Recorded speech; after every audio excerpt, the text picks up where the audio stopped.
Hello friends, कैसे हो। Welcome back to my YouTube channel में आप सभी का स्वागत है। आज का हमारा टॉपिक है relational number and irrational number. तो रिलेशनल नंबर को हम हिंदी में कहते हैं परिमेय संख्या। तो परिमेय संख्या क्या होती है कि वे संख्याएं जिन्हें हम P अपॉन Q के रूप में लिखते हैं उन्हें हम क्या कहते हैं, परिमेय संख्या कहते हैं। परिमेय संख्या जैसे 4 माइनस की 6 0 4/5 7/3 अंडर रूट के 4। तो अंडर रूट के 4 को अगर हम बाहर निकालेंगे तो क्या निकलेगा, 2। और 2 के बटे में हम कितना रख सकते हैं, 1 रख सकते हैं। तो इसमें 2 हमारा क्या हो गया, P, और 1 क्या हो गया, Q। इसे हम अंश बटे हर भी कह सकते हैं कि अंश बटे हर के रूप में वे संख्या जिन्हें हम अंश बटे हर के रूप में लिखते हैं वे हमारी क्या होंगी, परिमेय संख्याएं होंगी। Q का मान कभी भी क्या नहीं होगा, 0 नहीं होगा। समझ में आया सभी को।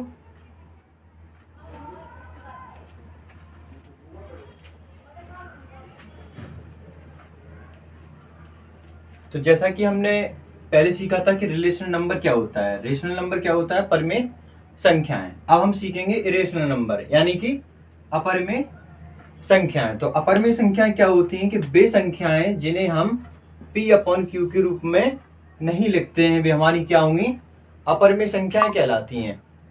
जैसे अंडर रूट के 2 कॉमा अंडर रूट के 3 कॉमा अंडर रूट के 7 कॉमा माइनस के अंडर रूट के 6 कॉमा पाई। पाई हमारी क्या है, एक अपरिमेय संख्या है।